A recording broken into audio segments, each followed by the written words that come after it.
নমস্কার। ঠাকুরমা স্বামীজি গুরুদেবের শ্রীচরণে প্রণাম জানাই। শ্রী রামকৃষ্ণ কথামৃত থেকে কিছুটা অংশ পড়ে শোনাচ্ছি। গিরিশ শ্রীরামকৃষ্ণের প্রতি।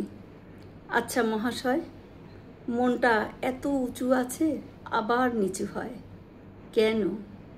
শ্রীরামকৃষ্ণদেব বলছেন, সংসারে থাকতে গেলেই ওরকম হয়, কখনো উঁচু কখনো নিচু, কখনো বা বেশ ভক্তি হচ্ছে আবারও কমে। কামিনী কাঞ্চন নিয়েই আমাদের থাকতে হয়।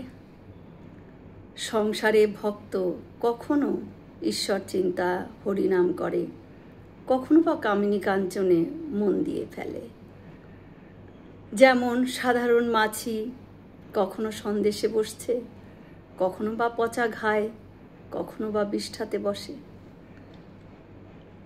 ত্যাগীদের আলাদা কথা, তারা কামিনী কাঞ্চন থেকে মন সরিয়ে এনে কেবলই ঈশ্বরকে দিতে পারে, কেবল হরিনাম পান করতে পারে।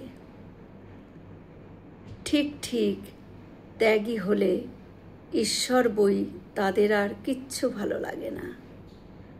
বিষয় কথা হলে উঠে যায় তারা, তারা কেবলই হরিরস পান করে।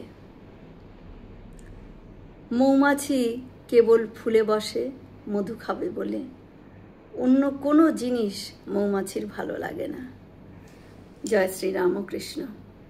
আমরা সকলে মিলে একসাথে বলি, জয় মহামাই কি জয়, জয় ভগবান শ্রী শ্রী রামকৃষ্ণ দেব কি জয়, জয় স্বামীজি মহারাজজি কি জয়। হয়তো অনেক ভুল ত্রুটি করলাম, ঠাকুর যেন আমায় ক্ষমা করে দেন।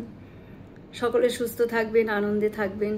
ঠাকুর মায়ের কৃপা দৃষ্টি সকলের ওপর বর্ষিত হোক। শুভরাত্রি।